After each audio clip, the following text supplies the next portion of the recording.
Hello everyone. Last class में मैंने आप लोगों को इंट्रोड्यूस किया था थर्ड यूनिट इलेक्ट्रोमैग्नेटिज्म। मैंने आपको मैग्नेटिक फील्ड और मैग्नेटिक फील्ड लाइंस के प्रॉपर्टीज़ के बारे में बताया था। ये भी बताया गया था कि मैग्नेटिक फील्ड को हम लोग बी वेक्टर से डिनोट किया करेंगे और मैग्नेटिक फील्ड का ऐसा यूनिट टेस्ला होता है। अलग अलग करंट कॉन्फ़िगरेशन के कारण मैग्नेटिक फील्ड कैलकुलेट करना हम लोग आगे सीखेंगे। जिस तरीके से कूलॉम लॉ के हेल्प से हम लोग अलग अलग चार्ज कॉन्फ़िगरेशन के कारण इलेक्ट्रिक फील्ड कैलकुलेट करते थे, उसी तरह से बायो-सावर्ट लॉ इस चैप्टर में इंट्रोड्यूस किया जाएगा और इसके हेल्प से अलग अलग चार्ज कॉन्फ़िगरेशन के कारण अलग अलग करंट कॉन्फ़िगरेशन के कारण मैग्नेटिक फील्ड कैलकुलेट किया जाएगा। लेकिन उससे पहले हम ये जानेंगे कि यदि एक चार्ज पार्टिकल को मैग्नेटिक फील्ड में रखा जाए या फिर मैग्नेटिक फील्ड में प्रोजेक्ट किया जाए तब चार्ज पार्टिकल पर फोर्स क्या होगा। आज के क्लास का हमारा टॉपिक यही है, force on A charge particle in magnetic field. एक मैग्नेटिक फील्ड में किसी चार्ज पार्टिकल पे फोर्स क्या होगा और trajectory of A charge particle projected in uniform magnetic field. यदि एक चार्ज पार्टिकल को यूनिफॉर्म मैग्नेटिक फील्ड में प्रोजेक्ट कर दिया जाए तब वो किस तरह के पाथ को फॉलो करेगा, इसके बारे में हम लोग आज के क्लास में स्टडी करेंगे। शुरुआत करते हैं फर्स्ट टॉपिक से, force on A charge particle in magnetic field.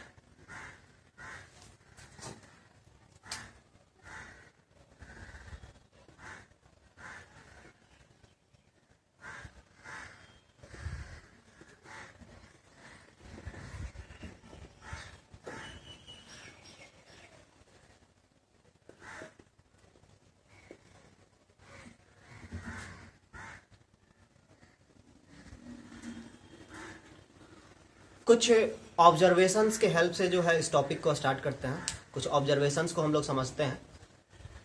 सबसे पहले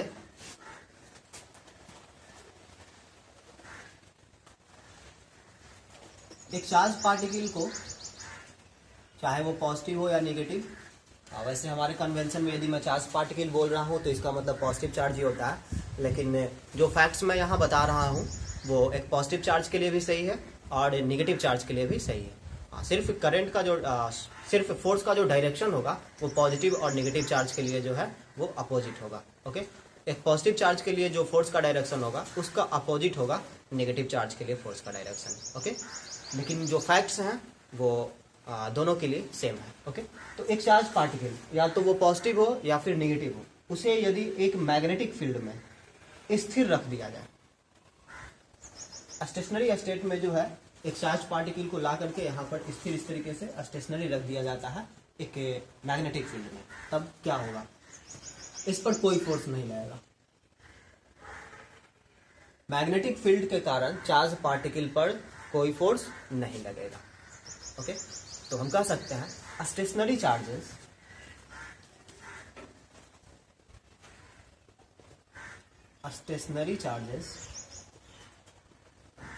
do not experience force due to a magnetic field।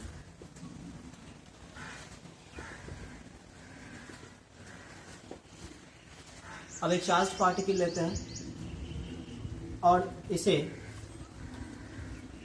Magnetic field के डायरेक्शन में प्रोजेक्ट कर देते हैं। एक चार्ज पार्टिकल को भी वेलोसिटी के साथ प्रोजेक्ट किया गया। भी वेक्टर जो है वो मैग्नेटिक फील्ड वेक्टर के पैरेलल है, यानी कि एक चार्ज पार्टिकल को मैग्नेटिक फील्ड के डायरेक्शन में प्रोजेक्ट किया गया। क्या ये कोई फोर्स एक्सपीरियंस करेगा? ऑब्जर्वेशन है, नहीं। यदि एक चार्ज पार्टिकल को मैग्नेटिक फील्ड के डायरेक्शन में प्रोजेक्ट किया जाए तो वो मैग्नेटिक फील्ड के कारण फोर्स एक्सपीरियंस नहीं करता है। फिर यदि एक चार्ज पार्टिकल को मैग्नेटिक फील्ड के अपोजिट डायरेक्शन में प्रोजेक्ट किया जाए, यानी भी vector velocity vector magnetic field के एंटी पैरेलल है, तो भी चार्ज पार्टिकल कोई फोर्स एक्सपीरियंस नहीं करता है।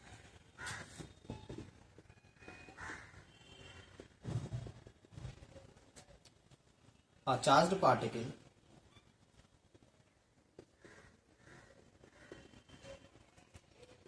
projected in the direction of magnetic field or in a direction opposite to the magnetic field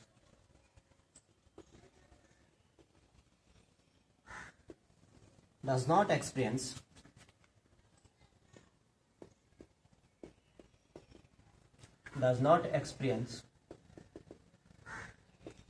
force due to the magnetic field। Force due to magnetic field, इसे आप लोग कहेंगे magnetic force, magnetic force. Okay, magnetic field के कारण जो force लग रहा है उसे आप लोग कहेंगे मैग्नेटिक फोर्स।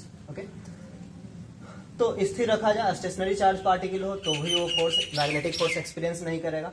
यदि चार्ज पार्टिकल को मैग्नेटिक फील्ड के पैरेलल या एंटी पैरेलल प्रोजेक्ट किया जाए तो भी वो मैग्नेटिक फोर्स एक्सपीरियंस नहीं करेगा।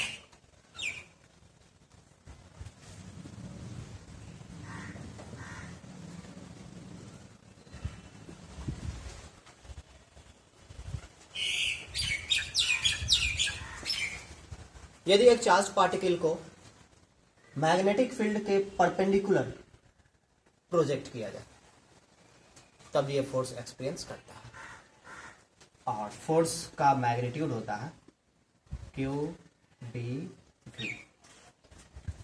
क्यू चार्ज का मैग्नीट्यूड है, बी मैग्नेटिक फील्ड का मैग्नीट्यूड है और भी वेलोसिटी का मैग्नीट्यूड है।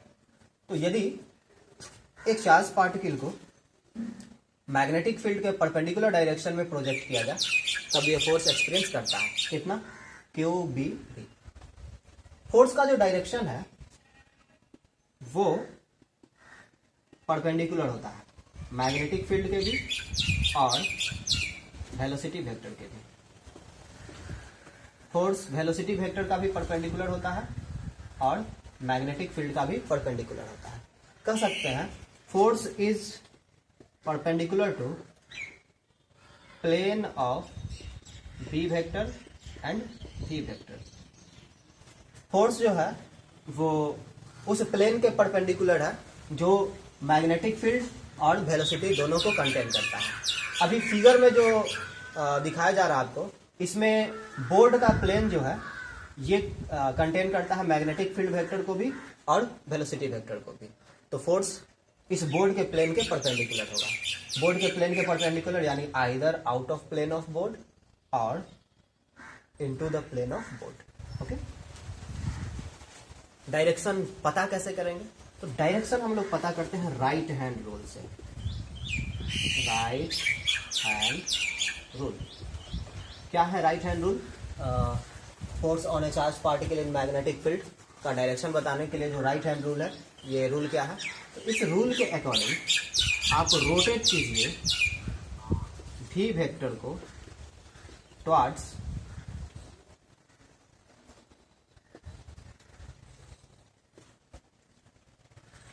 B vector. ओके, यदि रोटेशन क्लॉकवाइज हो तब फोर्स जो है इनटू द प्लेन होगा और यदि रोटेशन एंटी क्लॉकवाइज हो तब फोर्स जो है आउट ऑफ प्लेन होगा। किसके लिए? एक चार्ज पार्टिकल के लिए। और जब मैं चार्ज पार्टिकल बोलता हूं तो आप क्या समझते हैं? पॉजिटिव चार्ज या negative charge? Positive charge. Okay, तो ये जो डायरेक्शन मैंने बताया है ये किसके लिए है? अगेन ये एक्सपेरिमेंटली ऑब्जर्व किया हुआ। ओके, और ये डायरेक्शन किसके लिए है? एक पॉजिटिव चार्ज के लिए। नेगेटिव चार्ज के लिए क्या होगा? बस इसका जस्ट अपोजिट। यदि पॉजिटिव चार्ज के लिए फोर्स इनटू द प्लेन है तो यदि ये चार्ज निगेटिव होता तो आउट ऑफ प्लेन हो जाता। यदि पॉजिटिव चार्ज के लिए फोर्स आउट ऑफ प्लेन है और ये चार्ज यदि निगेटिव होता तो फोर्स इनटू द प्लेन हो जाता। ओके, देख लेते हैं हम लोग।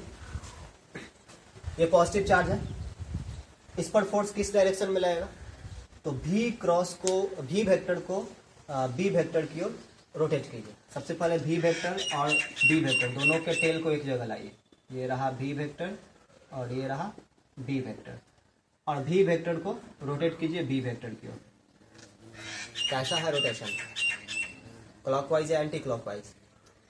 जाहिर है क्लॉकवाइज है। तो क्लॉकवाइज है तो फोर्स किधर होगा, फोर्स इनटू द प्लेन होगा। ओके, और यदि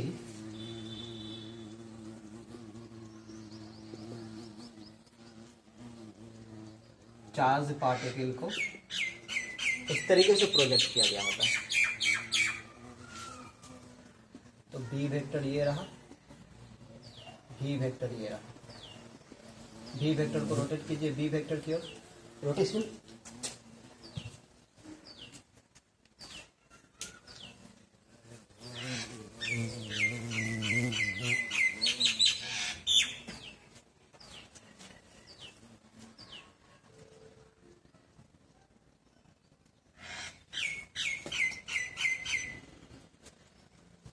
हाँ, तो भी वेक्टर को रोटेट कीजिए बी वेक्टर की ओर, रोटेशन एंटी क्लॉकवाइज है तो फोर्स आउट ऑफ प्लेन होगा, राइट, एक पॉजिटिव चार्ज के लिए। और यदि ये चार्ज निगेटिव होता तो इसका उल्टा, मतलब यदि आंसर मिला है आउट ऑफ प्लेन तो आप से कर देंगे इनटू द प्लेन, और ये चार्ज यदि नेगेटिव होता और आंसर यहाँ पे मिला आपको इनटू द प्लेन तो आप इसे आउट ऑफ प्लेन कर लेंगे। ओके, तो ये क्लियर हुआ कि यदि चार्ज पार्टिकल को स्टेशनरी रखा जाए मैग्नेटिक फील्ड में, no force, no magnetic force, parallel या एंटी पैरेलल प्रोजेक्ट किया जाए, कोई फोर्स नहीं, लेकिन यदि परपेंडिकुलर प्रोजेक्ट किया जाए तो फोर्स एक्सपीरियंस करता है। लेकिन और भी तो ऑप्शन है, ऐसा तो जरूरी नहीं कि आप पैरेलल, एंटी पैरेलल या परपेंडिकुलर ही प्रोजेक्ट करेंगे। ऐसा भी हो सकता है मैग्नेटिक फील्ड और वेलोसिटी वेक्टर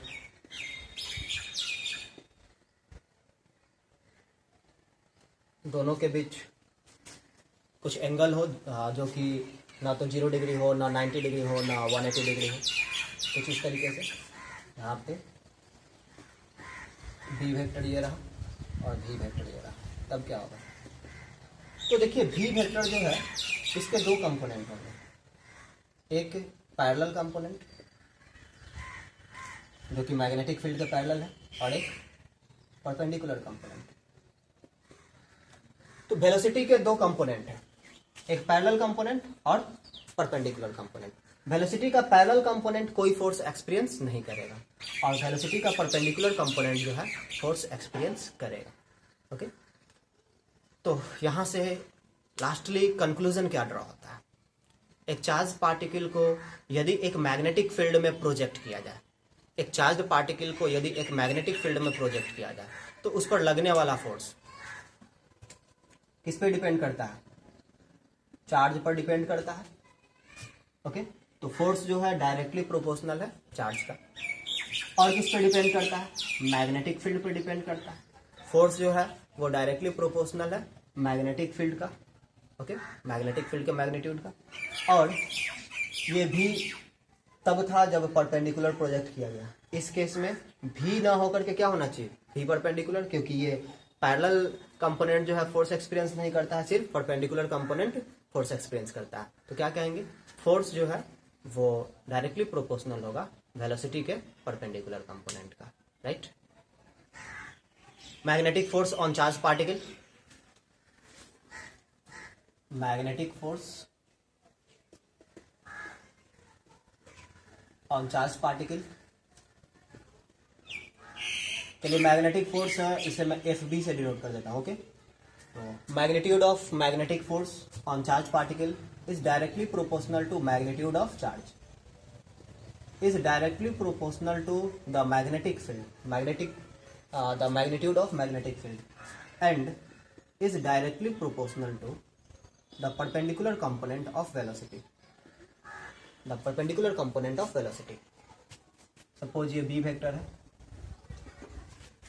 ये v वेक्टर है, b वेक्टर और v वेक्टर के बीच एंगल थीटा है, तो ये पैरेलल कंपोनेंट, इसका वैल्यू होगा v cos थीटा, और ये परपेंडिकुलर कंपोनेंट,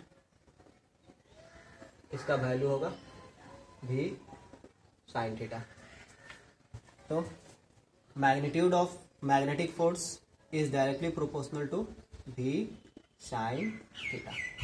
ओके, और इनको कंबाइन करने पर मैग्नेटिक फोर्स हम लोग को मिल जाता है, जिसका वैल्यू है q b v sin theta.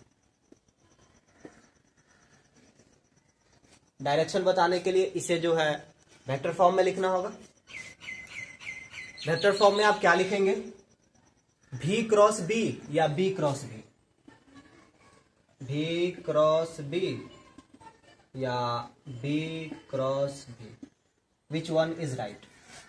तो आपको याद होगा डायरेक्शन बताने के लिए हम लोग राइट हैंड रूल के अकॉर्डिंग वेलोसिटी वेक्टर को रोटेट करते थे मैग्नेटिक फील्ड वेक्टर की ओर, right.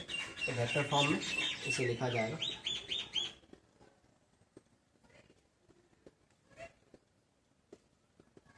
Magnetic force vector is equal to q v vector cross b vector. Okay, because we have to rotate v vector towards b vector. Okay, तो ये रहा force on a charged particle in magnetic field. अब हम लोग next topic पे बात करते हैं, trajectory of charge particle projected in uniform magnetic field. तो यदि एक चार्ज पार्टिकल को प्रोजेक्ट किया जाए यूनिफॉर्म मैग्नेटिक फील्ड में, तो उसका ट्रेजेक्ट्री क्या होगा. अलग अलग केसेस लेकर डील करते हैं. सबसे पहले आप सोचिए, यदि एक चार्ज पार्टिकल को मैग्नेटिक फील्ड के पैरेलल प्रोजेक्ट कर दिया जाए, तब क्या होगा. क्या इस पर कोई फोर्स लग रहा है? नो. फोर्स यदि नहीं लग रहा तो क्या इसके स्पीड में कोई चेंज आएगा? नो. इसके डायरेक्शन में कोई चेंज आएगा? नो. तो ये सीधा निकल जाएगा. ना तो इसका स्पीड चेंज हो रहा है और ना ही इसका डायरेक्शन चेंज हो रहा है. ये एक्सेलरेट नहीं हुआ, ये सीधा निकल जाएगा. ओके, एंटी पैरेलल भी हो तो सेम यही केस रहेगा. अब जो सेकंड केस है, यदि एक चार्ज पार्टिकल को मैग्नेटिक फील्ड के परपेंडिकुलर प्रोजेक्ट किया जाए, तब क्या होगा.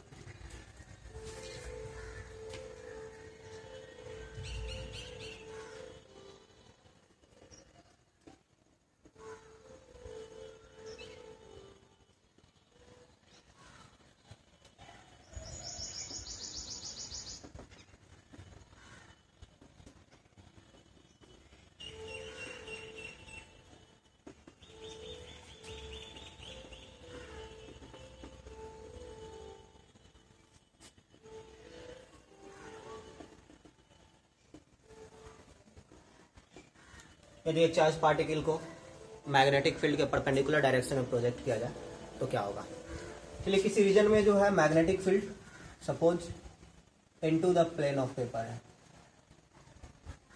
ये बोर्ड के प्लेन में मैग्नेटिक फील्ड का डायरेक्शन है into the plane of paper, और यहाँ पर एक पॉजिटिव चार्ज पार्टिकल को इस तरीके से प्रोजेक्ट किया गया with velocity v vector. Okay, तो चार्ज पार्टिकल पे क्या फोर्स लग रहा है, देखते हैं.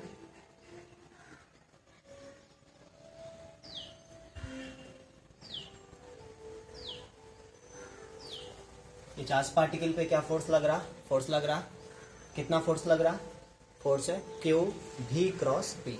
ओके, वेलोसिटी वेक्टर का डायरेक्शन ये है और मैग्नेटिक फील्ड वेक्टर का डायरेक्शन इनटू द प्लेन है. ओके, वेलोसिटी वेक्टर का डायरेक्शन ये है और मैग्नेटिक फील्ड वेक्टर का डायरेक्शन इनटू द प्लेन है. वेलोसिटी वेक्टर को रोटेट कीजिए मैग्नेटिक फील्ड वेक्टर की ओर, इस तरीके से वेलोसिटी वेक्टर को रोटेट कीजिए मैग्नेटिक फील्ड वेक्टर की ओर. ओके, ये वेलोसिटी वेक्टर है और ये मैग्नेटिक फील्ड वेक्टर है.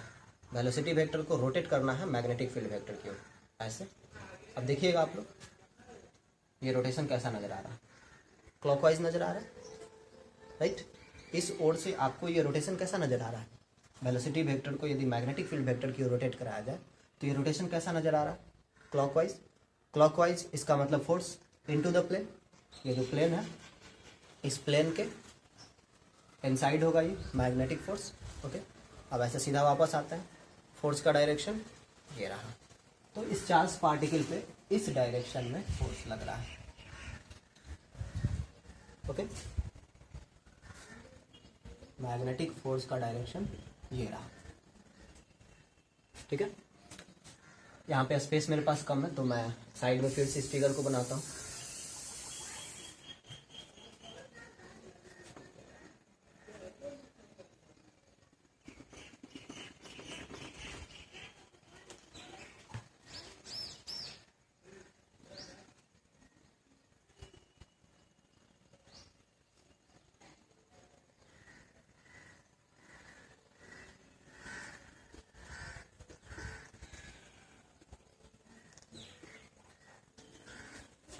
मैग्नेटिक फील्ड एक चार्ज पार्टिकल को v वेलोसिटी के साथ प्रोजेक्ट किया गया। इस चार्ज पार्टिकल पर फोर्स लगता है, वेलोसिटी वेक्टर और मैग्नेटिक फील्ड वेक्टर दोनों के प्लेन के परपेंडिकुलर। वेलोसिटी वेक्टर का ये डायरेक्शन है, मैग्नेटिक फील्ड वेक्टर का ये डायरेक्शन है इनटू द प्लेन, तो इसका प्लेन हो गया ये, राइट। अब इस प्लेन के परपेंडिकुलर डायरेक्शन में आइदर टुवर्ड्स दिस और टुवर्ड्स दैट लाइन, ओके, या तो इस डायरेक्शन में या फिर इस डायरेक्शन में जो है मैग्नेटिक फोर्स लगेगा। और यहाँ पे हमने पता किया तो ये फोर्स जो है इस डायरेक्शन में लग रहा है, राइट। अब इस फोर्स के कारण ये अपने पाथ से डिफ्लेक्ट होता है, ये जा रहा था इस डायरेक्शन में, वेलोसिटी वेक्टर का डायरेक्शन ये था, राइट। लेकिन इस फोर्स के कारण ये डिफ्लेक्ट हुआ जरा सा, इस फोर्स के कारण ये डिफ्लेक्ट हुआ जरा सा, और डिफ्लेक्शन के कारण अब वेलोसिटी वेक्टर का डायरेक्शन ये हो गया, ओके। अगेन वेलोसिटी वेक्टर और मैग्नेटिक फील्ड वेक्टर का जो प्लेन है उसके परपेंडिकुलर डायरेक्शन में फोर्स लगेगा, और इस बार जो फोर्स लगेगा फिर उसी तरीके से लगेगा, और अब इस तरीके से। तो इस तरीके से ये फोर्स जो है लग रहा है, और इस कारण से बार बार जो है ये चार्ज पार्टिकल डिफ्लेक्ट होता जा रहा है, बार बार ये चार्ज पार्टिकल डिफ्लेक्ट होता जा रहा है। ये वेलोसिटी वेक्टर फोर्स इस डायरेक्शन में, ये वेलोसिटी वेक्टर और फोर्स इस डायरेक्शन में, ये वेलोसिटी वेक्टर और फोर्स इस डायरेक्शन में, राइट। तो जो मैग्नेटिक फोर्स लग रहा है उस फोर्स के कारण जो है चार्ज पार्टिकल रेगुलर डिफ्लेक्ट होता जा रहा है, और उसका डायरेक्शन जो है वो रेगुलर चेंज होता जा रहा है, और फाइनली ये एक सर्कुलर पाथ को ट्रेस करता है। ये किस तरह का मोशन शो कर रहा है, angular motion, sorry circular motion ये शो कर रहा है, राइट। क्या इसके पास किस तरह का एक्सेलेरेशन है, सेंट्रीपिटल एक्सेलेरेशन या टेंजेंशियल एक्सेलेरेशन या दोनों। फोर्स का डायरेक्शन किधर है, फोर्स का डायरेक्शन वेलोसिटी के परपेंडिकुलर है, और यदि फोर्स वेलोसिटी के परपेंडिकुलर हो तो वो सिर्फ वेलोसिटी के डायरेक्शन को चेंज करता है, और यदि फोर्स वेलोसिटी के टेंजेंशियल हो तो वो वेलोसिटी के मैग्नीट्यूड को यानी स्पीड को चेंज करता है। और यदि कुछ एंगल बना रहा हो, ना तो परपेंडिकुलर हो और ना ही उसके पैरेलल हो, फोर्स जो है ना तो वेलोसिटी के परपेंडिकुलर हो और ना ही फोर्स वेलोसिटी के अलोंग हो या उस पैरेलल या एंटी पैरेलल हो, तब उस केस में सपोज ये पार्टिकल इस तरीके से मूव कर रहा है, फोर्स इधर लग रहा है, ठीक है, तो वेलोसिटी भी चेंज, वेलोसिटी का मैग्नीट्यूड भी चेंज होगा और डायरेक्शन भी चेंज होगा। लेकिन इस केस में सिर्फ डायरेक्शन चेंज हो रहा है, क्योंकि फोर्स जो है वो क्या है, वेलोसिटी के परपेंडिकुलर है। यदि फोर्स वेलोसिटी के परपेंडिकुलर हो तो चार्ज पार्टिकल अपना डायरेक्शन केवल चेंज करेगा, वेलोसिटी का सिर्फ डायरेक्शन चेंज होगा। और इस फोर्स को हम लोग कहेंगे सेंट्रीपिटल फोर्स। कौन सा फोर्स कहेंगे, सेंट्रीपिटल फोर्स, और इसके कारण जो एक्सेलेरेशन प्रोड्यूस हुआ उसे हम लोग कहेंगे सेंट्रीपिटल एक्सेलेरेशन। तो मैग्नेटिक फोर्स Fb जो है यहाँ पर चार्ज पार्टिकल को प्रोवाइड करा रहा है centripetal force. Magnetic force Fb charge particle को यहाँ प्रोवाइड करा रहा है क्या, सेंट्रीपिटल एक्सेलरेशन। ओके, और सेंट्रीपिटल एक्सेलरेशन के कारण चार्ज पार्टिकल जो है एक सर्कुलर पाथ को ट्रेस करता है। क्या इस सर्कुलर पाथ का रेडियस फिक्स है? जी बिल्कुल फिक्स है। इस सर्कुलर पाथ में चार्ज पार्टिकल का स्पीड कांस्टेंट है या चेंज कर रहा है? जवाब है कांस्टेंट है। क्यों? क्योंकि इसके पास है सिर्फ सेंट्रीपिटल एक्सेलरेशन, इसके पास टेंजेंशियल एक्सेलरेशन नहीं है। टेंजेंशियल एक्सेलरेशन के लिए फोर्स जो है उसका एक कंपोनेंट जो है वेलोसिटी के पैरेलल डायरेक्शन में भी होना चाहिए था, राइट? तो यहाँ पर फोर्स का सिर्फ परपेंडिकुलर कंपोनेंट एग्जिस्ट करता है, फोर्स का पैरेलल कंपोनेंट एग्जिस्ट नहीं करता है। इस कारण से स्पीड में कोई चेंज नहीं आएगा, राइट? क्लियर है? फोर्स कितना लग रहा है जी? फोर्स जो है वो है क्यू भी क्रॉस डी। चलिए डायरेक्शन तो हमने पता कर लिया है, सिर्फ मैग्नीट्यूड की बात करते हैं। तो फोर्स होगा क्यू डी भी साइन 90 डिग्री। साइन 90 डिग्री का वैल्यू 1। तो फोर्स कितना लग रहा है? तो साइन 90 डिग्री क्यों लिखे हैं? क्योंकि वेलोसिटी वेक्टर और बी वेक्टर के बीच में एंगल जो है वो 90 डिग्री है। ओके, परपेंडिकुलरली प्रोजेक्ट किया गया है, तो आपको मिला क्यू बी भी, राइट? मान लीजिए कि ये जो सर्कुलर पाथ को ट्रेस किया उस पाथ का रेडियस कैपिटल आर है। ओके, और ये फोर्स जो है प्रोवाइड कर रहा है क्या? ये फोर्स प्रोवाइड कर रहा है सेंट्रीपिटल एक्सेलरेशन। यदि चार्ज पार्टिकल का मास रहा होगा m, तो ये फोर्स जो है ये सेंट्रीपिटल फोर्स है। Centripetal force Fc is equal to Fb, right? Centripetal force Fc is equal to Fb। Centripetal force का फॉर्मूला क्या होता है? वो होता है mv square upon r। mv square upon r। m जो है चार्ज पार्टिकल का मास है, v जो है इसका स्पीड है, और r जो है सर्कुलर पाथ का रेडियस है। अगेन याद रखिएगा, यहाँ पे स्पीड जो है इस चार्ज पार्टिकल का सर्कुलर पाथ में कांस्टेंट है। ओके, जिस स्पीड से इसे प्रोजेक्ट किया गया उसी स्पीड से ये घूमता रहेगा, बस इसका डायरेक्शन जो है वो इस तरीके से चेंज कर रहा है ताकि ये रेगुलर एक सर्कुलर पाथ को ट्रेस करता है। स्पीड में कोई चेंज नहीं आ रहा है, स्पीड ना ही इंक्रीज कर रहा है और ना ही स्पीड डिक्रीज कर रहा है। सेंट्रीपिटल फोर्स जो है वो है mv स्क्वायर अपॉन r, और मैग्नेटिक फोर्स कितना है? मैग्नेटिक फोर्स है Q B.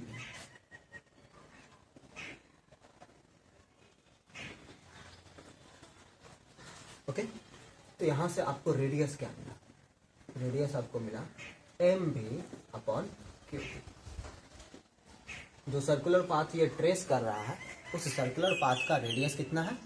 mv upon Q B. देखिए तो यहाँ पे ये क्या है? चार्ज पार्टिकल का मोमेंटम है। चार्ज पार्टिकल का मोमेंटम है, तो यदि चार्ज पार्टिकल का मोमेंटम ज्यादा हो ना, यदि चार्ज पार्टिकल का मोमेंटम ज्यादा हो तो जो सर्कुलर पाथ वो ट्रेस कर रहा है उसका रेडियस भी ज्यादा होगा।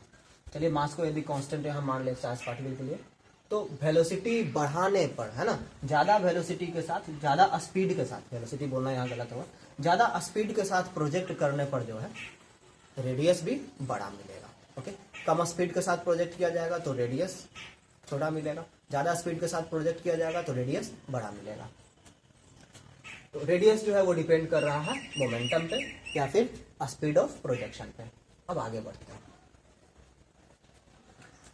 ये v जो है ये इसका लीनियर स्पीड है, राइट? v जो है इसका लीनियर स्पीड है। एंगुलर स्पीड कितना होगा? एंगुलर स्पीड आप लोग जानते हैं D theta upon D T.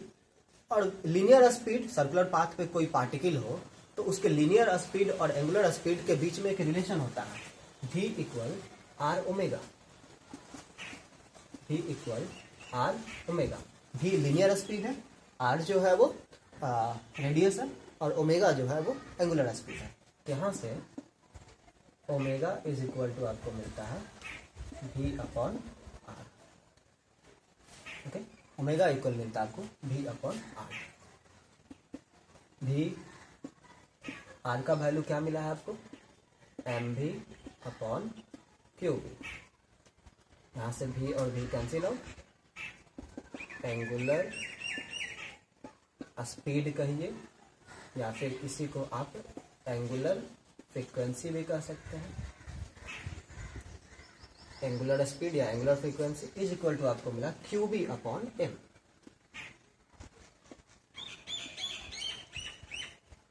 Okay, QB upon M। ये क्या रिप्रेजेंट करता है? ओमेगा।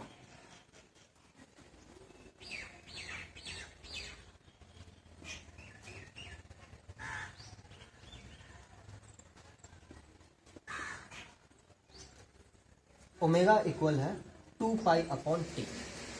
आप लोग जानते होंगे वन टाइम पीरियड में है ना, कोई पार्टिकल यदि सर्कुलर पाथ को ट्रेस कर रहा है, ठीक है, तो वन टाइम पीरियड में, टाइम पीरियड का मतलब आप समझते हैं, वन रिवॉल्यूशन पूरा करने में जो टाइम लगेगा उसे हम लोग कहते हैं वन टाइम पीरियड, ठीक है, कैपिटल टी से डिनोट करता है। तो वन टाइम पीरियड में इसका एंगुलर डिस्प्लेसमेंट कितना हो रहा है? 2 पाई रेडियन के इक्वल। सपोज ये यहाँ था और यहाँ से स्टार्ट करके वापस यहाँ आ जाता है, तो एंगुलर डिस्प्लेसमेंट इसका कितना रहा? 2 पाई रेडियन। तो वन टाइम पीरियड में 2 पाई रेडियन ये ट्रेस करता है। तो ओमेगा का वैल्यू कितना हो जाएगा? एंगुलर स्पीड कितना हो गया? Angular speed is equal to आप जानते हैं D theta upon D T. यदि यूनिफॉर्म हो तो delta theta upon delta T. Delta theta का वैल्यू यहाँ से स्टार्ट करके वापस यहीं आ गया 2 पाई रेडियन, और डेल्टा टी का वैल्यू यहाँ से यहाँ आने में जो टाइम लगता है उसे हम लोग बोलते हैं वन टाइम पीरियड, तो 2 पाई अपॉन टी। ये 1 अपॉन टी को हम लोग क्या बोलते हैं? टाइम पीरियड का जो इनवर्स होता है उसे हम लोग क्या बोलते हैं? फ्रीक्वेंसी ऑफ रिवॉल्यूशन बोलते हैं। ओके, तो आपको क्या मिल जाएगा? 2 pi nu. Omega is equal to क्या मिलेगा? 2 पाई न्यू। इस रिलेशन का यूज यहाँ पे जरा कीजिए। आप लोग जानते हैं omega is equal to 2 pi nu, तो यहाँ से न्यू इज इक्वल टू क्या मिलेगा? Omega upon 2 pi. ओमेगा का वैल्यू क्या मिला है? ओमेगा का वैल्यू मिला QB upon M upon 2 pi. यहाँ से आपको फ्रीक्वेंसी ऑफ रिवॉल्यूशन मिल जाता है। फ्रीक्वेंसी ऑफ रिवॉल्यूशन कितना मिलता है आपको? ये मिलता है QB upon 2 pi M। Okay, और टाइम पीरियड ऑफ रिवॉल्यूशन क्या मिलता है? टाइम पीरियड ऑफ रिवॉल्यूशन आपको मिलता है इसका इनवर्स, इसका रेसिप्रोकल, तो ये हो जाएगा 2 पाई M अपॉन QB। बहुत इंटरेस्टिंग यहाँ पे बात है, ये देखिएगा, आप लोग ध्यान दीजिएगा। क्या time period speed of projection पे डिपेंड करता है या फ्रीक्वेंसी स्पीड ऑफ प्रोजेक्शन पे डिपेंड करता है? जवाब है नहीं। टाइम पीरियड या फ्रीक्वेंसी जो है वो चार्ज पे डिपेंड करता है, मैग्नेटिक फील्ड पे डिपेंड करता है, और चार्ज पार्टिकल के मास पे डिपेंड करता है।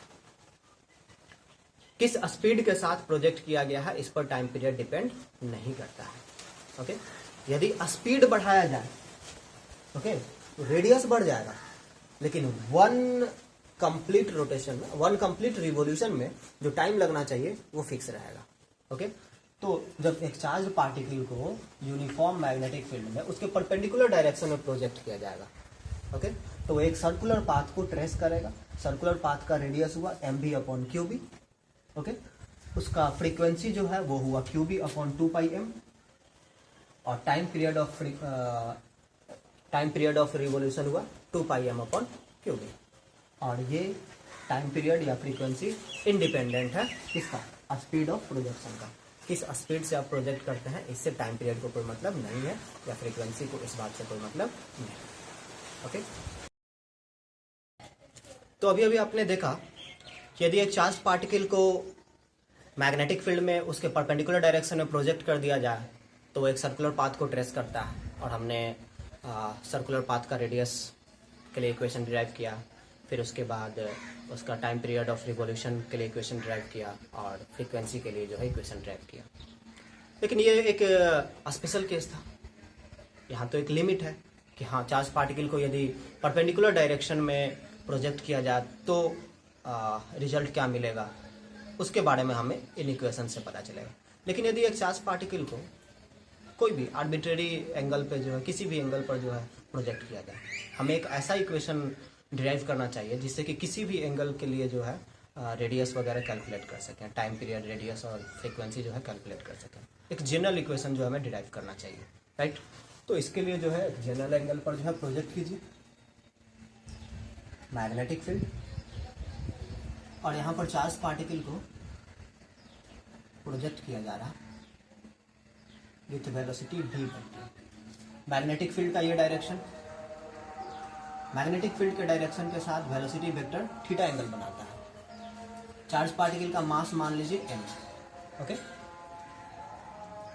तो ये जो वेलोसिटी है इसके दो कंपोनेंट, पैरेलल कंपोनेंट जो कि है v cos थीटा और परपेंडिकुलर कंपोनेंट जो कि है v sin theta, right. Parallel component पर मैग्नेटिक फील्ड के कारण तो कोई फोर्स नहीं लगेगा, लेकिन परपेंडिकुलर कंपोनेंट पर मैग्नेटिक फील्ड के कारण फोर्स लगेगा, और परपेंडिकुलर कंपोनेंट जो है वो सर्कुलर पाथ को ट्रेस करेगा, राइट। लेकिन चार्ज पार्टिकल के पास तो दोनों तरह का मोशन है, राइट।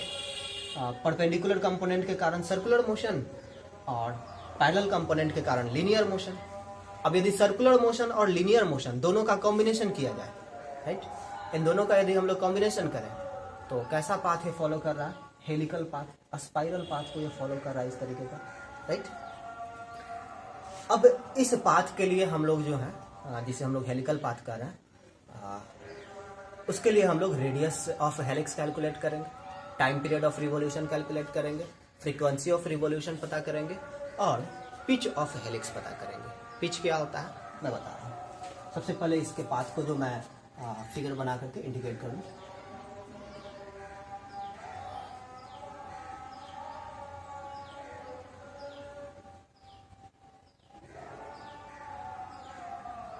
कुछ इस तरीके से, ठीक है। ये यहाँ से यहाँ, ये आपका फर्स्ट हेलिक्स हुआ और ये सेकंड हेलिक्स हुआ, ठीक है। और ये फर्स्ट हेलिक्स और सेकंड हेलिक्स के बीच जो डिस्टेंस है इसे ही हम लोग कहते हैं पिच ऑफ हेलिक्स, पी से डिनोट करेंगे, ओके। तो बारी बारी से जो हम लोग radius of helix, time period of revolution, frequency of revolution और पिच ऑफ हेलिक्स कैलकुलेट करते हैं, ओके। तो सबसे पहले जो रेडियस ऑफ हेलिक्स कैलकुलेट करना हमें, उसके लिए आप सिर्फ परपेंडिकुलर कंपोनेंट को कंसीडर कीजिए, वेलोसिटी का जो है परपेंडिकुलर कंपोनेंट उसे कंसीडर कीजिए, क्योंकि सर्कुलर मोशन जो है वो सिर्फ किसके कारण है? परपेंडिकुलर कंपोनेंट के कारण है, राइट। तो चार्ज पार्टिकल पर जो फोर्स लग रहा है एफ बी, वो है क्यू बी भी साइन थीटा, ओके। और आप लोग जानते हैं ये फोर्स जो है चार्ज पार्टिकल को सेंट्रीपिटल फोर्स प्रोवाइड कर रहा है, सेंट्रीपिटल एक्सेलरेशन प्रोवाइड कर रहा है। तो centripetal force F C should be equal to magnetic force. और ये किसके लिए? सर्कुलर मोशन के लिए, है ना।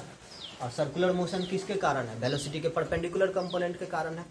तो एफ सी का वैल्यू हो जाएगा एम भी स्क्वायर अपॉन आर, लेकिन संभल कर, भी क्या है? वेलोसिटी का perpendicular component is equal to F B का value Q D B sine theta, और परपेंडिकुलर कंपोनेंट का वैल्यू कितना है? B sine theta square upon R, Q B B sine theta. ये और ये पावर कैंसिल आउट। इस तरीके से आपको रेडियस ऑफ हेलिक्स मिलता है। रेडियस ऑफ हेलिक्स मिलता है R equal M V sine theta upon Q B.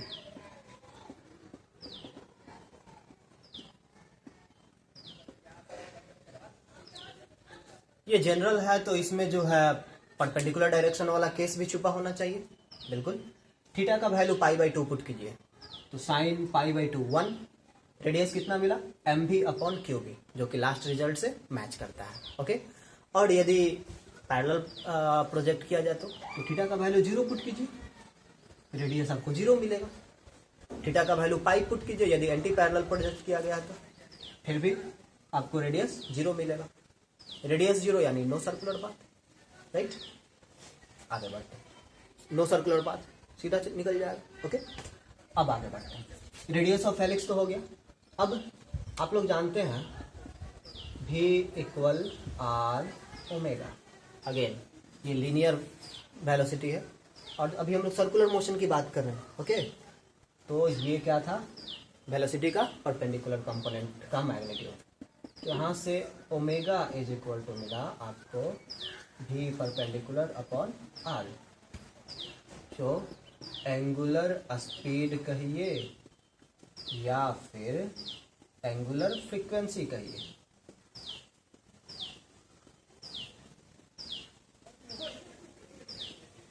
Omega is equal to v perpendicular, जिसका वैल्यू है v sine theta upon R. Omega equal to v sine theta upon radius M B sine theta upon Q B. Omega equal to v sine theta cancel out, Q B upon M. Okay, और आप लोग जानते हैं omega equal 2 pi nu, तो यहां से frequency nu equal हो जाएगा omega upon 2 pi, implies that frequency nu equal omega का वैल्यू क्या है, Q B upon M upon 2 pi. Mu का वैल्यू यानी फ्रीक्वेंसी का वैल्यू आपको मिल जाता है Q B upon 2 pi M. Okay, and time period of revolution इसका रेसिप्रोकल जो कि हो जाएगा 2 pi M upon Q B. Right, अब बात करते हैं पिच ऑफ हेलिक्स की। ठीक है, यहां से यहां का जो डिस्टेंस है उसे हम लोग कहेंगे पिच ऑफ हेलिक्स। देखिए, तो यहाँ पर ये चार्ज पार्टिकल है, इस तरीके से मूव कर रहा है और यहाँ पहुँच जाता है, तो इसने एक रिवोल्यूशन कंप्लीट कर लिया है। राइट, एक रिवोल्यूशन कंप्लीट करने में इसे कितना टाइम लगा, 1 टाइम पीरियड के इक्वल। राइट, और इस दौरान ये लिनियर मोशन में रहा, किस स्पीड के साथ, v पैरेलल के साथ यानी v cos थीटा के साथ। तो ये डिस्टेंस पिच ऑफ हेलिक्स कितना हो जाएगा, pitch of helix v parallel into t के इक्वल हो जाएगा। v पैरेलल है v cos थीटा और t का वैल्यू है 2 pi m upon Q B. तो यहाँ से पिच ऑफ हेलिक्स आपको मिल जाता है 2 pi m v cos theta upon Q B. तो ये रहा complete discussion on trajectory of charge particle projected in uniform magnetic field. ये सब कुछ तब है जब चार्ज पार्टिकल को प्रोजेक्ट किया गया है एक यूनिफॉर्म मैग्नेटिक फील्ड में। ओके, अब अगले क्लास में हम लोग पढ़ेंगे लॉरेंज फोर्स के बारे में। लॉरेंज फोर्स क्या है, लॉरेंज फोर्स एक इक्वेशन देगा यदि चार्ज पार्टिकल को हम कंबाइंड इलेक्ट्रिक और मैग्नेटिक फील्ड में रखें, एक ऐसा फील्ड जिसमें कि कोई रीजन में इलेक्ट्रिक फील्ड भी हो और मैग्नेटिक फील्ड भी हो, दोनों मौजूद हो, तब उस केस में किसी चार्ज पार्टिकल पे फोर्स कितना लगता है, ये हम लोग लॉरेंज फोर्स का जो इक्वेशन है उसके हेल्प से पता करते हैं। और लॉरेंज फोर्स का जो इक्वेशन है, ये इक्वेशन इलेक्ट्रिसिटी और मैग्नेटिज्म को यूनिफाई करने की कड़ी में सबसे पहला प्रयास था। ओके, और इसका बड़ा योगदान भी रहा है। तो ये जो है इलेक्ट्रोमैग्नेटिक वेव्स चैप्टर में जो है यूजफुल होगा। तो इसके बारे में हम लोग अगले क्लास में पढ़ेंगे। आज की क्लास में इतना ही। Thank you.